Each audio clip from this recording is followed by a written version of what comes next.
guys, Ash Rachel Legends. Welcome to the video. Send us some love, some positive vibes your way, especially if you need them out there today. I have not uploaded in a few days here on the channel. I was traveling this weekend. I took the fiance out to Vegas, had a really good time. Actually, really low key for Vegas, but chilled at the pool and stuff. Got a little sunburn going on. Hopefully, you guys had a great weekend as well. It's really one of the first times this year that I've had a chance to actually take a few days off, so was grateful for that. Anyway, we missed a little bit of raid news. Actually, nothing major up until today, a few hours ago. So what is the news? It's going to coincide, a progressive chance that's going to coincide with this clan versus clan event right now that's going to go live tomorrow. So this progressive a chance goes Tuesday. That is July 1st. Can't believe it's already July here. Golly, man. Anyway, here we go. One slot legendaries. By the way, 15Xs, you know I always say this, but I'm going to continue to say this in these videos. I hate pulling on 15Xs unless you're really maybe close to Mercy and you know you're awaiting a legendary champion, then it might be one of these low one slot legendaries, but you still have a low chance of getting that the legendary, even if you are lucky enough to pull them on a progressive. That being said, we have Newt, Lady Kimmy, Lysandra, Esme the Dancer, and Armanz the Magnificent here. This is from, obviously, Ancient and Sacreds. You never open a Primal. At least I would never advise you open a Primal during a non-2X mythical chance. But, man, Armanz and Newt especially, although we will go through all of those champions. But quickly, let's finish it out here with Chalco the Blind, Georgia the Breaker, and Arnorn the Shining. Three really cool Void legendaries as well here. So let's go through them quickly. Okay, Newt, well, shoot. If you were not playing or you missed the Newt fusion, now might be your chance to get this dude. Again, not the best chance because it's a progressive summoning event, but Newt is the best enemy max HP champion in the game, or at least he has the best enemy max HP ability in the game on the Blessed Bash, right? You're decreasing their defense, kind of a built-in cruelty type mechanic there on the A3, and it's a triple hitter with enemy max HP. He's insane. He's also the best champion for Fire Knight Hard, triple hitter with a freeze, or triple hitter with Turn Meter if they're not susceptible to freeze, or if they are susceptible to Turn Meter, that is.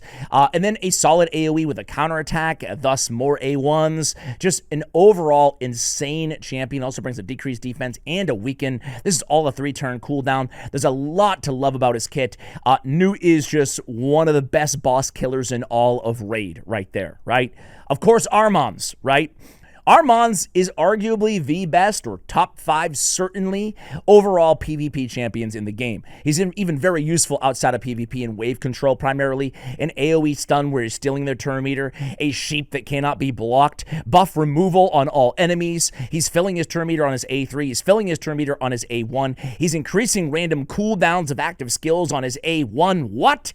And then whenever a sheep's removed from an enemy, increase the cooldown of a random active skill. He's filling his turn meter as well for each turn of cooldown. Man, there's so much to love about this guy. There's so much to hate about this guy when you're on the other team, an arena, speed, or a taboo on top of all of that. So Lady Kimmy, Lysandra, and Esme, they're all fantastic. But let me go in order of how much I like them. We'll start with Lady Kimmy first. I like her the most of the three. That being said, they're all quite different. Lady Kimmy's not an old school champion, one of the first Shadowkin entered into the game. Very fast. She's one of the fastest champions in the game at 115. It's like a 7-way tie on legendary champions with, you know, the likes of Blind Seer and Mother Cybele and champions like that. She has a really unique kit. It's really good. It's a remove a buff from each enemy and then place a block buffs on them, and then fills turn meter of all allies with an increased accuracy, increased speed. The only downside of her is this is a 4-turn cooldown instead of a 3-turn cooldown, but she has like maybe a little bit of an Estrid vibe, meaning that she has the kind of the inverse of that ability, albeit on a 3-turn cooldown when booked on her A2. That's a decreased accuracy, decreased speed, so the opposite of the buffs that she brings on the A3, and then decreased turn meter by 15%, the opposite of the turn meter fill here on the A3. She also has a pretty cool A1, decreased turn meter, some other stuff going on there as well, and a very nice Imperious passive where she's decreasing enemies' turn meter whenever she places a debuff on them. So overall, very good. Good for Hydra, good for the arena as well. She brings speed in Doom Tower battles on the aura, not the most useful, but still can use it in niche situations, obviously in Doom Tower. Then we have Lysandra.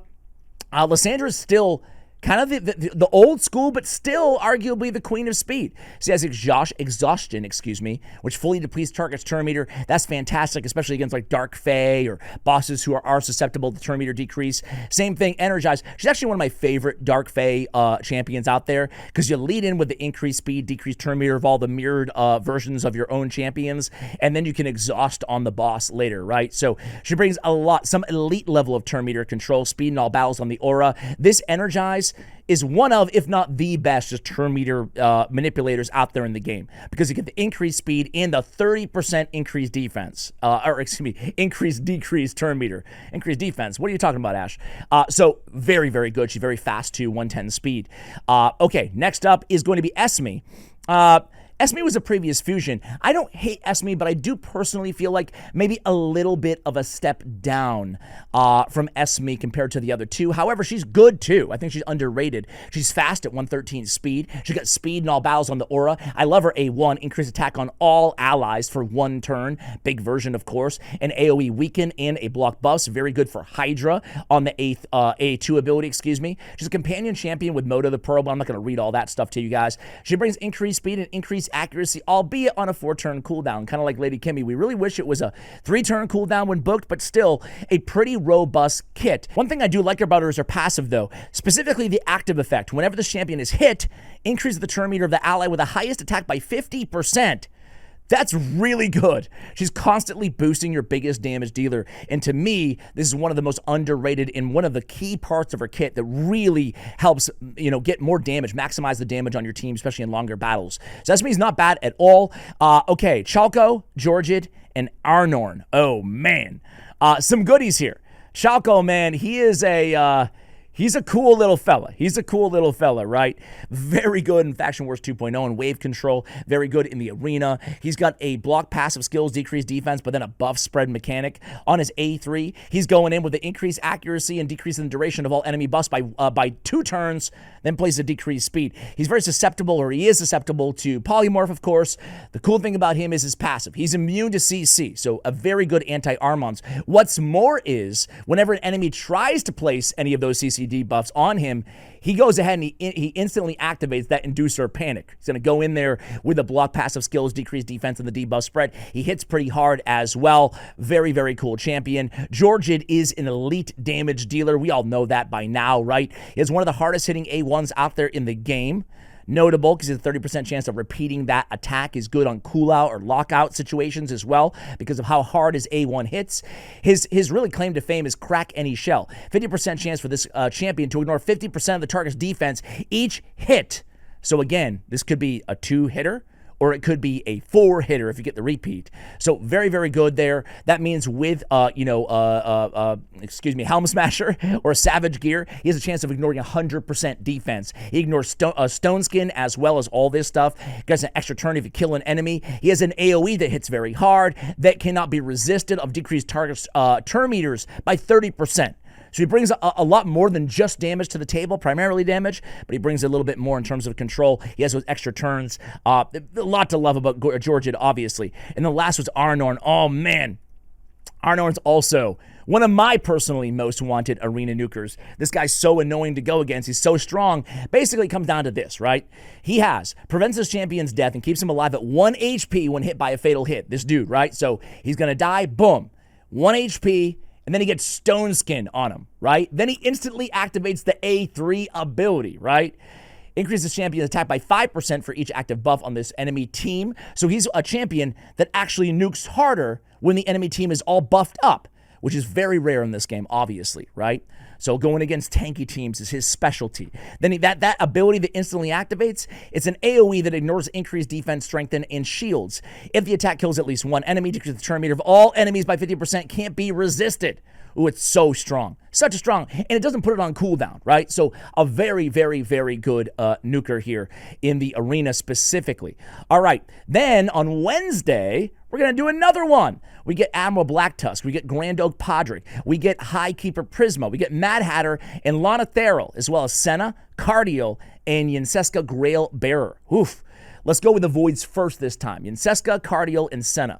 Well, we're right here with Senna. one of the best Chimera champions in the game because of her passive. Whenever a continuous heal buff activates on an ally, fills all turn meter allies or all allies turn meter by 5%. And there's no cooldown here.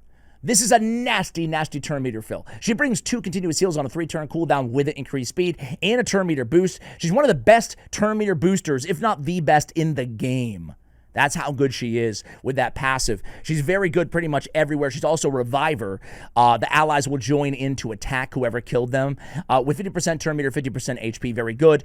Obviously, she brings an essential buff and some great healing, great turn meter boost. There's so much to love about Senna Amberheart.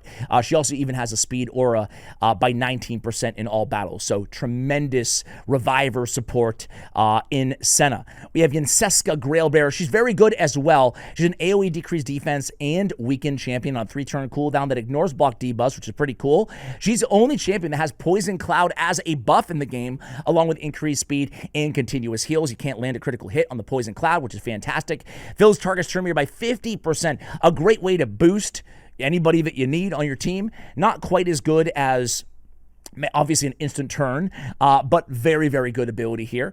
And then an AoE with a decreased attack on the A1, and the ally with the highest crit damage will also join the attack on the enemy lowest HP. Very nice for Hydra situations. I think she's underrated, although not meta, for arena situations as well. Overall, a really, really solid Void Legendary here. And then Cardiel is maybe kind of an old school Void Legendary, but still incredibly good, right? My man Cardiel, why do I keep going the wrong factions here? My man Cardiel has a great set of wings too, doesn't he? Oh my God. Listen, he's great. He has speed in all battles by 19%. He's got a cleanse. He's got block debuffs after the cleanse. A revive on death. Revive on death is protected, cannot be removed. Then he's got the ally attack 4-turn cooldown when booked. It's a great way to set up your damage dealers with the increased crit rate, increased crit damage. No increased attack like Queen of Hearts or Lady Mikage, but still a very nice ally attack. Also decrease the cooldown of this skill by 1 turn if an enemy is killed from the attack. So you can get that down to a 3-turn potentially ally attack, which is very powerful. Also some heal on the A1. The heal is based on 7.5% of their max HP, allies that is. Not too bad, honestly. It's not a not enough to be your main healer in a situation that calls for a lot of healing, but very nice topper offer, if you will, or a consistent, steady, small heals throughout the duration of the battle, because keep in mind, on his A1, he's going in with his ally attack as well. He is teaming up with the allies, so more heals vis-a-vis his A3. All right, that's Cardiel. We have Lana Thero. We don't have to go too far for Lana Thero. Lana Thero is an underrated ally attacker. So another ally attacker here with an increased crit damage on all allies. Then he's teaming up as well on a 4-turn cooldown, similar to Cardiel's, without the increased crit rate and the cooldown potential there. He has an AoE with a nice shield that lasts 3 turns based on his max HP on the A2, and he's destroying max HP on the A1. Lana Thero is really solid, right? A lot of shield synergy, 20% more damage against targets under shield on his passive, as well as AoE can deal some decent damage for an HP-based kind of supporty type champion as well. A nice kind of underrated, in my opinion, again, ally attacker. We have Mad Hatter, who I did not get. I missed this fusion. So, man, it's tempting to go for this dude. He's very good, very good. I'd say from what I see and what I hear, I would say he's more of an A tier, not an S tier necessarily, but an AoE Hex and Weaken, and the ally will join the attack, similar to what we talked about with the A1 of Yenseska, right? Very, very good. Damage dealt by ally joining the attack will increase by 10% for each debuff on the target. Can be big, big damage there, all on a 3-turn cooldown. Increased duration of buffs on allies, decreased duration of debuffs on allies, and a turn meter fill by 20%. So a lot to like about Mad Hatter. Every 10 turns, he's healing all allies. Every 6 turns taken by enemies, he's placing True Fear on all enemies. He's great all-arounder, right? He's great in so many different situations out there in the game. Highkeeper Prisma, very interesting champion here. I'll tell you who I like the most in just a moment as well. Prisma is a reviver. Revives a dead ally on a 4-turn cooldown, 75-75, really solid single target revive there. A 4-turn cooldown, we love 3-turn cooldown nowadays in Raid, but still solid. Perfect Veil is very, very good protection, especially when parlayed with that HP, right? What I like about Highkeeper Prisma is, again, the same theme that we see here on the Wednesday 15X. It's going to remove all buffs from the target before attacking. Ally with the highest crit damage joins up with the attack. And then they're going to ignore 35% of the target's defense. And if the enemy's killed by joining the attack, activates an instant turn on that ally. A lot of things going on there. I don't think that High Keeper Prisma, whatever you say, is an elite champion. I don't think he's the best out there of the selection that we have here, but very cool champion, right? It looks really cool too. At the start of this champion's turn, has a 40% chance to remove any block debuffs from each enemy and place them on block buffs, and replace them with block debuffs, right? That's pretty cool, right? Remove block debuffs from each enemy and place them with block buffs. Solid. Also has a 40% chance to remove any buffs positively affecting stats and replace them with their mirrored debuff equivalent, like increase attack, decrease attack, continuous heal, strengthen, heal reduction, and weaken. This is also a really underrated and cool part of his kit. It's only a 40% chance, but this happens on each enemy on each buff they have, right? Significant. So really, really cool champion there. I don't think he's, again, the best here because I think that would go to one of these two. So let's go to Grand Oak, right?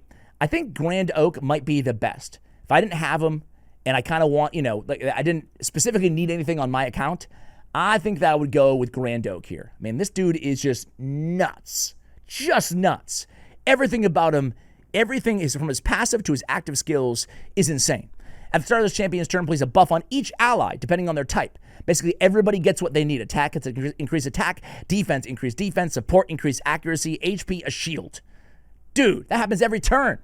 Then he's got a turn meter fill of 20%, a full cleanse, and an increased speed on a 3-turn cooldown. Then he has a full ally attack, including himself, which is important because he's a great A1.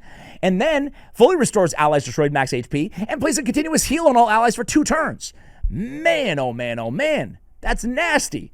And then attacks one enemy, has a 50% chance when booked of decreasing the cooldown of a random ally's active skills by 2 turns. So he can just keep chugging along, decreasing by 2 turns a random ally's cooldowns. Really strong kid. Again, his A1, his A2, his A3, and his passive. He is S tier in my opinion, especially in PvE content. And then we have a Unity champion, Black Tusk. Oof. I wish I had this dude. I'm actually kind of stuck not stuck, but like frustrated right now in my Faction Wars 2.0 on Dwarves right now before I was recording this video. He has a cleanse and then an ally attack, right? He's joining up on the ally attack where he can bring a stun. And then on his A3, he's removing all buffs from a target and placing a stun on them for 2 turns. He's filling his champion's turn meter by 50%, additional 10% for each buff removed from the target. The buff removal and stun cannot be resisted on 1 ally, on 2 allies, resets the cooldowns of the skill, and the champion's killed.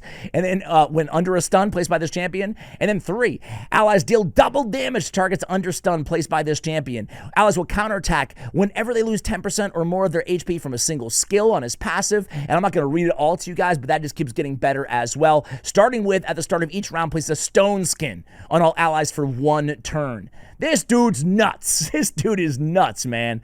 All right, so there it is, guys. Also on Wednesday, we're planning to launch an Awakening Boost event, giving you 2x to summon 4, 5, and 6-star perfect souls from Mortal Soul Stones.